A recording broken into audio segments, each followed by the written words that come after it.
Perkenalkan, nama saya Nikadek Sri Ambarwati, NPM 302. Di sini saya akan memaparkan tentang definisi siklus ekonomi, tahap-tahap siklus ekonomi, dan contoh kasus perekonomian, yaitu di Indonesia. Definisi siklus ekonomi menurut para ahli, yaitu Yanuar SEMM, siklus ekonomi adalah pasang surutnya kegiatan ekonomi di sekitar tren setelah dilakukan penyesuaian musiman. Menurut John Petrov, siklus bisnis adalah suatu deretan masa resesi dan masa kemakmuran yang berulang-ulang dengan teratur dan yang meluas kemana-mana. Tahapan-tahapan dari siklus bisnis ini adalah tahapan kulminasi atau kontraksi, resesi, nadir, perbaikan, dan ekspansi. Terdapat beberapa pengertian siklus ekonomi yang sedikit berbeda dalam variasi, namun secara garis besar artinya sama. Menurut situs Investopedia atau Economy Cycle atau siklus ekonomi adalah fluktuasi ekonomi antara periode pertumbuhan atau ekspansi dan periode pelemahan atau resesi. Siklus ekonomi secara garis besar terdiri dari 4 fase atau periode, yaitu yang pertama pertumbuhan atau ekspansi, yang kedua puncak atau peak, yang ketiga pelemahan atau resesi, dan keempat titik terendah atau palu.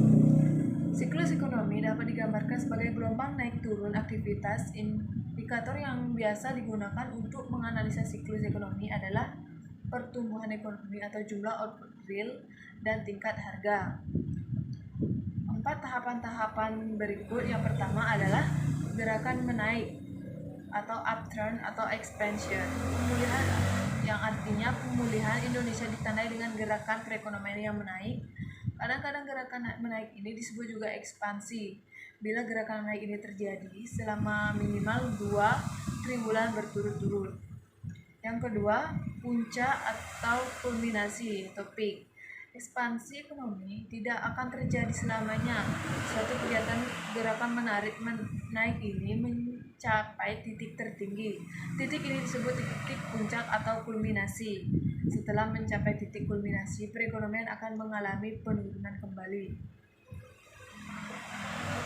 Dan yang ketiga, gerakan menurun atau downturn. Yang dimaksud dengan gerakan menurun adalah menurunnya output yang dilihat dari menurunnya tingkat pertumbuhan ekonomi. Kadang-kadang gerakan penurunan ini disebut resesi bila terjadi selama minimal 2 triwulan berturut-turut. Dan keempat, titik terendah atau nadir atau trough. Gerakan menurun akan berlanjut sehingga mencapai titik yang paling rendah yang disebut titik nadir. Setelah mencapai titik nadir, perekonomian akan pulih kembali dilihat dari adanya gerakan menaik. Nah, jadi contoh kasus siklus ekonomi di Indonesia, yaitu yang pertama periode 1969 sampai 1995. Terdiri atas indikator PDB real.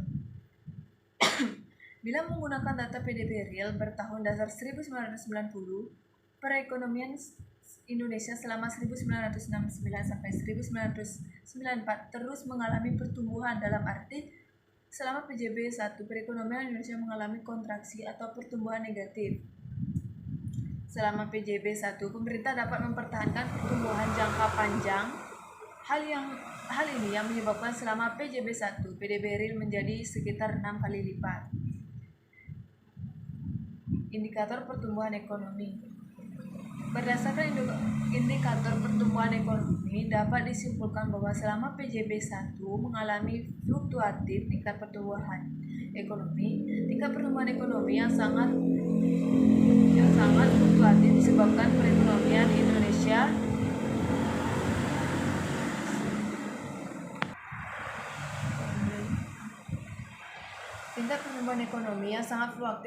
perekonomian Indonesia sangat tergantung pada kondisi eksternal.